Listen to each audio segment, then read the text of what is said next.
Esse vídeo é uma estudação e eu não tenho intenção nenhuma de postar ele. Se um dia eu postar esse vídeo, eu não sei por que eu postei, mas na verdade é só para eu estudar mesmo para minha faculdade. Ali madeias e filas do leste. Então, a disciplina que eu estou estudando é a segunda disciplina que se chama Sociedade, Educação e Cultura. E aí a gente vai perpassar por vários tópicos. Sociedade, a gente vai entender a origem da sociologia. Educação, a gente vai ver como que a educação é definida por diversos autores e como que a sociedade ela acaba tendo impacto na educação e a cultura também, que é um obstáculo para a educação, porque temos a questão das culturas dominantes e das culturas dominadas. Então, para começar, a gente olha pelo espectro da sociedade. E para a gente entender a sociedade, a gente precisa estudar uma ciência que justamente analisa a estrutura social, que é a sociologia. A sociologia, ela é uma ciência que ela está intrinsecamente ligada com o estudo da Europa. Então, a história da Europa, ela está intrinsecamente ligada com a sociologia, porque foi ali que surgiu as primeiras ideias de uma ciência social. Então, as considerações iniciais da sociologia é que é uma ciência, historicamente falando, ela é relativamente recente, e, como eu falei anteriormente, ela está intrinsecamente ligada com as transformações que ocorreram na Europa, principalmente no século XVIII, a partir do século XVIII, com a Revolução Industrial e posteriormente com a Revolução Francesa. Essas modificações, elas vão alterar completamente a visão de mundo que rege ali a sociedade. Então, são transformações que são extremamente impactantes, porque elas vão modificar vários âmbitos sociais, como a política, o pensamento, a forma de produção, a forma de relacionamento e tudo que perpassa a sociedade no geral. Então, antes de tudo, a gente tem que entender o contexto europeu. Para isso, a gente vai voltar para o contexto da Idade Média, que foi um grande período, principalmente para a história da Europa, né? Academicamente falando, a gente estuda muito a Europa, mas a história ela é sempre um processo contínuo. Não tem como a gente enxergar a história de forma linear. A gente estuda dessa forma porque é mais fácil de entender, mas a gente tem que entender que é um processo mais complexo. Então, enquanto a Europa estava passando por um período medieval, aquele contexto que todo mundo conhece, de uma sociedade teocêntrica e tudo mais, isso que a gente já sabe, a gente tem que pensar também nos outros continentes, né? Por exemplo, aqui nas Américas, a gente não tinha essa ideia de teocentrismo. Era uma coisa que funcionava a partir de sociedades tribais. Então, esse estudo que a gente faz, inclusive da Europa, é uma visão eurocêntrica, porque a gente estuda principalmente a Europa, mas e quanto aos outros continentes? Eles acabam ficando de escanteio, né? Então é isso, é só considerações iniciais. Mas vamos lá. A Idade Média, ela é considerada como a Idade das Trevas, ou então uma Idade sem luz, que também é chamada assim. Porque a maior fonte de compreensão, de interpretação da vida e da sociedade era o conhecimento religioso, ou seja, o conhecimento teológico. E essa religião predominante era a religião da Igreja Católica. Por volta do ano 1000, esse cenário vai começar a passar por algumas mudanças. Porque nesse contexto vai surgir as primeiras universidades e também vai surgir os primeiros pensamentos do renascimento cultural. Inclusive, a Oxford é uma universidade muito antiga. Ela foi fundada por volta do ano de 1056, alguma coisa assim. Até estranho falar, a gente fala geralmente 1800, 1900, agora 1056 é há muito tempo atrás. E isso é engraçado porque não tinha nem, sei lá, os estudos do Charles Darwin, por exemplo, os estudos da física do Isaac Newton. Então é estranho, é engraçado imaginar como que era o estudo dessas universidades, sendo que a gente entende hoje nem era considerado na época. Mas enfim, esse é a introdução que eu trago. Então a Idade Média ela é conhecida como Idade das Trevas. Mas também a gente tem que pensar que isso é uma visão anacrônica muitas vezes, porque hoje em dia o que a sociedade funciona, o que a sociedade valoriza, não é o mesmo que a sociedade valorizava em outros tempos. Então, o que hoje em dia a religião representa, a religião é muito mais como um complemento. Ela acaba sendo algo complementar na sociedade. O fato de você ter uma religião ou não, não é uma coisa que vai influenciar tanto na sua vida. Claro, espiritualmente falando, influencia, mas socialmente falando, hoje em dia, isso acaba sendo só uma característica. Mas em outros tempos, isso era algo que regia a sociedade. Então, falar que era algo ultrapassado, algo trevoso, algo obscuro, também é uma forma anacrônica de olhar essa cultura, porque aquilo era um outro contexto. Então a gente não pode generalizar falando que era algo das trevas. Até porque muitos pensamentos também surgiram na Idade Média. Então, falar que nada foi desenvolvido nesse período é uma forma, querendo ou não, preconceituosa. Vamos lá. Vamos entender qual que era a configuração da sociedade da Idade Média. Então, a relação principal, a relação política, digamos assim, era entre o senhor feudal e o servo da terra. O servo, ele era considerado como uma espécie de produto. Então, por exemplo, se a terra fosse vendida, o servo poderia permanecer na terra e transformar como um produto a ser adquirido. Não é exatamente escravidão, mas ele era essa espécie de produto, onde se você comprasse uma terra com um determinado servo, esse servo continuaria nessa terra. Então ele também era comprado, entre aspas. Essa relação ela deriva de uma divisão social estratificada, ou seja, tinha uma espécie de pirâmide social que regia a sociedade. Então, ela era uma sociedade hierarquizada, ou seja, tinha classes que fundamentam essa sociedade. Então, né, tem a famosa pirâmide feudal, eu até fiz aqui. Essa pirâmide ela é constituída no topo pelo rei, a monarquia. Abaixo do rei vem o clero. Abaixo do clero vem a nobreza. E isso se enquadra as pessoas que. Fugiu o nome, gente, que burra! Soldados. Os soldados. O povo que lutava. Ai, que tonto, esqueci. E na base da pirâmide, o povo. Então, os camponeses, os servos, os lascados, né? Não é muito diferente hoje em dia. Então, esses eram os 4 estamentos da sociedade. Mas eu vou me aprofundar um pouco mais sobre a questão do rei, né? Porque apesar dele estar no topo da pirâmide, ele não tinha o poder total político. Inclusive, vai ter análises posteriores quanto ao poderio do rei. As leis, os códigos de conduta sociais, tudo isso era também centralizado nas tradições da nobreza e também com as interpretações bíblicas, e essas interpretações bíblicas também iriam influenciar na visão de mundo, na religião, é claro, na educação, no conhecimento, no meio ambiente.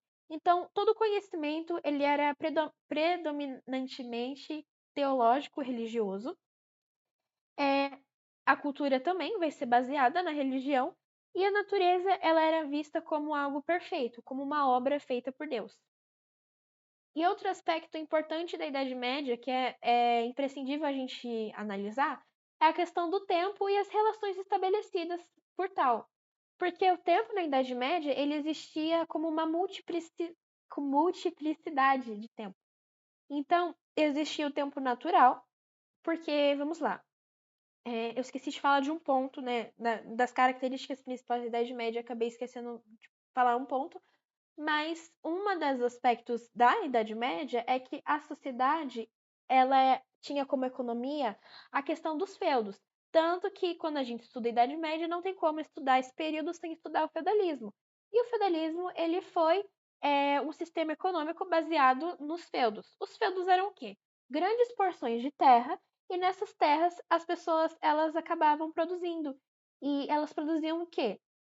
Grande parte era agrária, então uma sociedade de agricultura que precisava do plantio para sobreviver. Então por isso que a gente fala que o tempo na Idade Média ele pode ser dividido entre natural e rural, porque a atividade econômica mais predominante era a agricultura. E para a agricultura você precisa ter toda uma especificidade, né? Não é só, vou plantar aqui e colher. Não é assim. Tem toda uma época correta. Então, os camponeses, né? Eles estavam habituados a esperar esse tempo cíclico, né? Era um tempo cíclico, né? Tinha o ciclo e também era um tempo de dualidades, né? Era essa imagética das dualidades. Então, tinha o tempo da luz e das trevas, o tempo do frio e do calor, o tempo da chuva e da seca, e por aí vai. E, né, um fato ele precede o outro, mas ele vai voltar a acontecer. Então, uma coisa ela vai, por exemplo, o tempo do calor vai dar a entender que vai chegar o frio depois, mas depois o calor vai voltar de novo. Então é isso. Também tinha o tempo religioso, que é uma coisa que se estendeu, né, além do contexto europeu. Até aqui no Brasil a gente nota isso em algumas cidades mais no interior, mais antigas assim. Porque nos mosteiros tinha uma marcação de tempo de acordo com os sinos das capelas, né, os badalar dos sinos. E isso acabava se estendendo além dos mosteiros, né? Então as pessoas, os horários, os eventos do dia ou eventos assim, eles eram marcados pelo badalar dos sinos. E isso é muito interessante. Então, atividades específicas tinham badalares específicos. Tanto que até hoje em dia, né, no Brasil principalmente, a gente tem em lugares que tocam sino no horário específico ou por um motivo específico. Por exemplo, em 2025, quando teve um novo Papa em ascensão, tocou o sino das capelas, né? Habemos Papa. Então é isso, é uma visão bem interessante, porque ela é marcada pelos sinos da igreja, e não só isso, mas também é marcada pelo tempo litúrgico. O tempo litúrgico é o calendário religioso da Igreja Católica, então vão ter períodos específicos do ano em que vão ser meditadas partes específicas religiosas. Então, tem o tempo comum, o tempo pascal e assim sucede.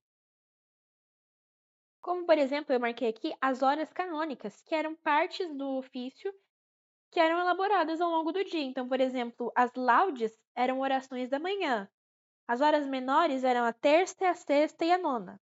As vésperas aconteciam ao anoitecer. As completas ao deitar, e o ofício da leitura era uma oração que era meditada à noite. Então é isso, era esses marcos religiosos. E por fim tem o tempo senhorial, que é mais marcado pelo âmbito militar. Então era períodos de combate, ou então os adobamentos, não sei falar, adobamentos, que é chamado de adubamentos. É quando tem uma cerimônia de jovens, né? Eles acabam passando por uma iniciação para se tornar parte da cavalaria, então eles recebem uma bênção e tudo mais. Então é isso. Então também tem a questão do tempo senhorial no sentido militar, no sentido de elaborar reuniões de cavalaria e dessa ascensão desses jovens dentro desse âmbito todo de soldados e tudo mais. Ai, tá batendo um sol aqui. Enfim, aí, né, a gente falou sobre os templos e agora a gente fala sobre o espaço e as relações que esses espaços estabelecem. Então, uma coisa muito imprescindível na Idade Média é a questão da fixação no solo. Porque a sobrevivência, a base da sobrevivência é a agricultura, assim como eu tinha falado antes. Então, você estar ligado ao solo era algo muito importante, mas não é porque esse fator era importante que não existia uma mudança ali repentina. Então, ter vínculo com a terra não evitava a mobilidade. Você podia acabar tendo que se deslocar por conta de dois fatores principais, que é a movimentação e a peregrinação. A peregrinação é mais fácil de entender, porque até hoje ela é realizada não da mesma forma, mas com uma intenção semelhante, que é o quê? Você fazer essa penitência religiosa, né? De caminhar, de você sair do local de origem seu, porque isso você pode fazer como uma aprovação divina, como pagar uma promessa, enfim, tudo isso que a gente conhece, né, até hoje, né? Quantas pessoas não vão para Aparecida peregrinando? E isso também funcionava para reforçar o vínculo, os laços com o seu local de origem, né? Esse laço imaginário. Então, era isso, a peregrinação e a movimentação. Lembra que eu falei que os senhores feudais compravam as terras e tudo mais? Então, podia ser que um senhor comprasse uma terra, mas a pessoa tivesse que se deslocar. Só que tinha uma certa proporcionalidade, né? Vou explicar melhor. Algumas terras poderiam ser provisórias, ou seja, morar ali por um período de tempo, mas quando o senhor feudal quiser retomar ou comprar aquilo, ele vai ter que se deslocar. Contanto que o senhor feudal entregue uma terra de proporção semelhante. Então, sei lá. Ai, chegou a humilhação dos números. Ai, não sei, eu moro no espaço de 50 metros. Aí o senhor feudal fala assim, querida, vou pegar essa terra de volta. Aí ele vai pegar essa terra de volta, mas ele tem que me dar um espaço de 50 metros de novo, porque senão ele não estava sendo justo. Então é isso. Tinha essa questão da movimentação e da peregrinação. Outro espaço importante eram as paróquias, porque as paróquias elas acabavam formando aldeias, né? Então, essas aldeias ficavam ao redor da igreja e do cemitério também, que ficava perto da igreja. E o lugar central dessas paróquias era o altar. Por quê? Porque no altar da igreja é que acontece o milagre da Eucaristia, que é quando acontece a transubstanciação. Então, quando o padre levanta a hóstia, alguns chamam de bolachinha, não é bolachinha, é hóstia. O padre levanta a hóstia e levanta o cálice e ele consagra aquilo então para os católicos, para os fiéis católicos, aquilo deixa de se tornar pão e vinho e se torna o corpo e o sangue de Jesus. Então é por isso que as paróquias elas eram tão importantes, porque nelas carregavam o altar onde acontece esse milagre. Então é isso. A sociedade feudal ela tem como principais características todos esses aspectos que eu trouxe aqui. E posteriormente, né, como eu falei, o feudalismo ele vai ter novas definições no futuro. Para começar, que o conceito, né, de ter um sistema econômico chamado feudalismo, ele vai ser elaborado lá para o século XVII. Então, a ideia de que a sociedade era feudal vai se concretizar mais para o século XVII. Então, a princípio, né, o feudo ali, o local do feudo, era uma forma de possuir terras. Essa forma de possuir terras, você tinha encargos ao possuir terras. Então, quando você tinha terras, você tinha suas respectivas obrigações. Posteriormente, quando começam a ter as monarquias absolutistas, vai ter uma nova releitura sobre o sentido político do feudalismo. Porque, vamos lá, no feudalismo, o poder do rei era fragmentado. O rei tinha essa figura central, mas ele não tinha um poder político forte. Quem tinha esse poder político eram os senhores feudais. Então esse poder ele acabava sendo fragmentado, ou seja, dividido entre os senhores feudais. Então, quando a Europa entra no contexto de monarquia absolutista, ou seja, o rei tendo poder absoluto, sem ser um poder que se divide, a Idade Média ela vai ser vista assim, com uma soberania dividida. Então é isso, o poder era fragmentado. E mais tarde, no século XIX, o Karl Marx e o Friedrich Engels, eles vão interpretar o feudalismo como um modo de produção. E esse modo de produção ele vai organizar a economia e o trabalho daquele contexto. Então é isso, o feudalismo ele vai ser entendido tanto como um sistema senhorial. Esse sistema ele tinha uma exploração econômica social e ele se organizava por meio de hierarquias. Então é isso, o feudalismo ele acaba tendo essa conclusão. Então, depois da Idade Média, a gente vai passar pelo renascimento cultural da sociedade. Então, no final da Idade Média, vão começar a surgir alguns movimentos filosóficos. Esses movimentos filosóficos, eles passam a questionar a Idade Média. Ou seja, questionar o conhecimento por meio da interpretação religiosa. E aí, vai ter novas descobertas, como a Terra não ser o centro do universo, e todos esses rolês aí, físicos e astronômicos, que eu não vou me aprofundar. O final da Idade Média, quando a Idade Média finaliza, começa a Idade Moderna. E não confunda Idade Moderna com Idade Contemporânea. A gente associa a palavra moderno a coisas que estão atuais, as coisas que estão na moda, né? Enfim. Mas, historicamente falando, quando a gente tem essa visão acadêmica, não podemos confundir a parte moderna com a parte contemporânea, porque a Idade Moderna ela se refere a um outro período que compreende desde a queda do Império Bizantino até a Revolução Francesa. Então, não confunda. Faz favor, né, fia? Ó, fui até acender a luz para combinar, porque agora a gente vai falar de iluminismo. O iluminismo, ele foi um desses movimentos filosóficos que começou a surgir a partir do final da Idade Média. E por que iluminismo, né? Porque vem de iluminação.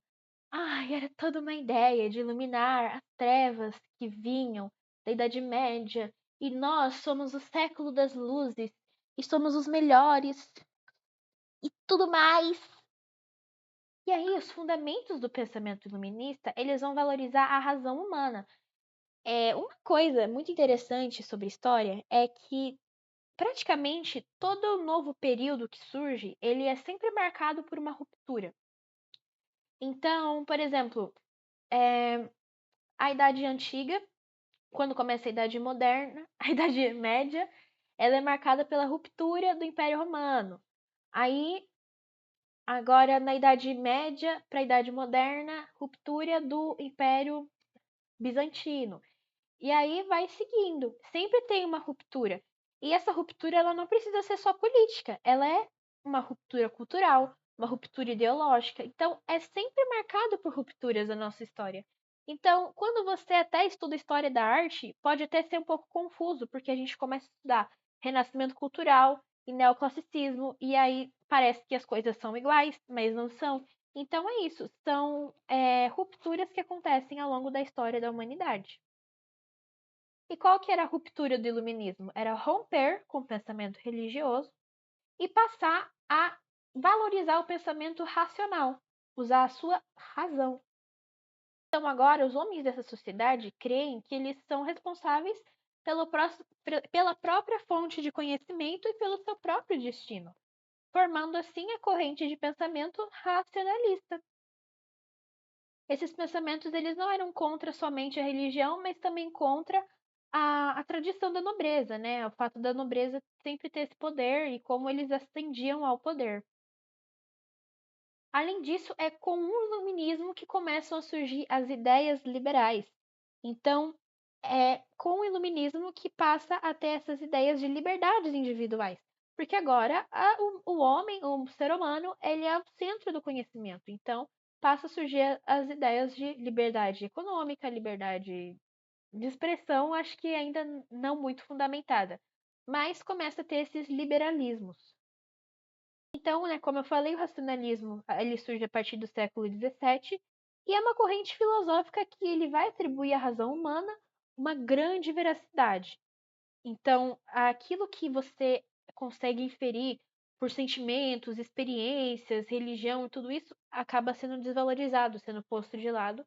E para você ter algo verídico, é preciso a racionalização. E por que que você criar valores a partir de sentimentos, né? Essa coisa que eu falei, né? De sensações e tudo mais. Por que que isso não era aceito? Porque isso poderia confundir a verdade, né? Então, você ter um sentimento, um pensamento, alguma sensação é algo muito subjetivo. Você precisa racionalizar. Porque se você é subjetivo, pode ser que para o fulano de tal seja nada, mas para você seja tudo. Entendeu? Então, é contra isso, você ser emocionado, você ter dogmas religiosos, superstições e misticismos, né? Os jovens místicos que adoram cristais não gostariam muito dessa época. E esse racionalismo, ele vai conquistar outros espaços, então vai conquistar os espaços políticos e artísticos também. E aí surge o renascimento cultural. Esse período, ele busca retomar a forma de arte da antiguidade. Então ele vai rejeitar a questão religiosa da idade moderna, a questão artística. Tanto que se você compara obras do período medieval com obras do período renascentista, você vê que é uma grande diferença. Enquanto no Renascimento tem toda a questão de você representar as pessoas e o mundo de forma fidedigna, na Idade Média as representações elas eram simbólicas, ou seja, às vezes a forma que você representava algo era até meio irrealista. Quando você pega uma pintura religiosa, por exemplo, de Jesus, você até pode ver Jesus que é bebê, mas ele parece adulto, e aí ele é bebê e adulto ao mesmo tempo. Por quê? Porque queria simbolizar que Jesus, ele nasceu humano, mas ele já nasceu um homem perfeito. Então, tudo que ele sentia estava além do que nós, pessoas normais, né, pessoas convencionais, sentimos. Então, era carregado de simbolismos, diferente do Renascimento, que quer fazer representações fidedignas, porque ele resgata a cultura da antiguidade que fazia o que também? representações fidedignas, valorizava a estética corporal, os atletas, né, os tanquinhos, estranho, né?